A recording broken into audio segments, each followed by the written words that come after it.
বন্ধুরা, দশমিক ভগ্নাংশের গসাগু ও লসাগু নির্ণয় করতে হবে।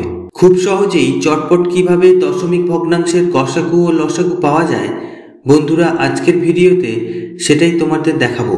চ্যানেলটাকে প্লিজ সাবস্ক্রাইব করে ভিডিওটা প্লিজ শেষ পর্যন্ত দেখো। আশা করি ভিডিওটা ভালো লাগবে।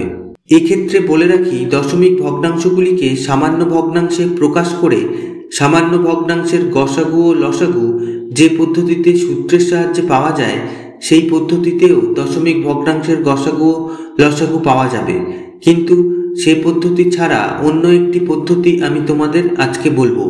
আর সামান্য ভগ্নাংশের গসাগু ও লসাগু নির্ণয় করা সম্পর্কিত একটি ভিডিও, এই ভিডিওর ঠিক আগের ভিডিওটি, যদি তোমরা সেই ভিডিওটি দেখতে চাও তাহলে দেখে নিতে পারো। যাই হোক, সরাসরি প্রশ্নে চলে আসি। ধরো 0.012, 0.24 ও 4.8 এই তিনটি দশমিক ভগ্নাংশের গসাগু নির্ণয় করতে হবে। এক্ষেত্রে দশমিক ভগ্নাংশগুলির দশমিক বিন্দুর ডান পাশে শূন্য বসিয়ে এমনভাবে দশমিক ভগ্নাংশগুলিকে লিখব যাতে প্রত্যেকটিতে দশমিক বিন্দুর পর সমান সমান ঘরে সমান সমান সংখ্যা থাকে। এখানে দেখো লেখা হয়েছে 0.012 সমান সমান 0.012, 0.24 সমান সমান 0.240, 4.8 সমান সমান 4.800। এখন দশমিক বিন্দুগুলিকে মনে মনে বাদ দিয়ে সংখ্যাগুলিকে ভেবে নেব এবং তাদের গসাগু বা লসাগু করব। এখানে 12, 240 ও 4800 এর গসাগু করব। গসাগু পাওয়া যাবে 12। এখন আগের দশমিক সংখ্যাগুলির দশমিকের পর যতগুলি অঙ্ক ছিল সেটা গুনব।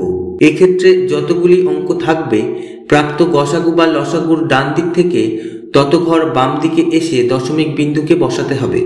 এক্ষেত্রে 12, 240, 4800 এর গসাগু পেলাম 12 এবং দশমিক ভগ্নাংশগুলিকে যেভাবে লেখা হয়েছিল সেই হিসেবে দশমিকের পর 3 ঘর ছিল। অতএব 3 ঘর বাম পাশে সরে গিয়ে দশমিক বিন্দুকে বসালে গসাগু হবে 0.012। এক্ষেত্রে 12, 240, 4800 এর লসাগু করলে লসাগু পাওয়া যাবে 4800। অতএব লসাগুর ক্ষেত্রেও 3 ঘর বাম পাশে দশমিক বিন্দু বসালে লসাগু হবে 4.8। তাহলে এইভাবে খুব সহজেই দশমিক ভগ্নাংশের গসাগু ও লসাগু পাওয়া যায়। বন্ধুরা, আশা করি তোমাদের ভিডিওটা ভালো লেগেছে। পদ্ধতিটা কেমন লাগলো জানিও। যদি ভিডিওটা ভালো লাগে প্লিজ কমেন্ট করো এবং লাইক দিতে ভুলো না। আর চ্যানেলটাকে প্লিজ সাবস্ক্রাইব করে পাশের বেল আইকন প্রেস করে রেখো, তাতে ভবিষ্যতে নোটিফিকেশন পেতে সুবিধা হবে। এতক্ষণ ভিডিওতে সাথে থাকার জন্য ধন্যবাদ।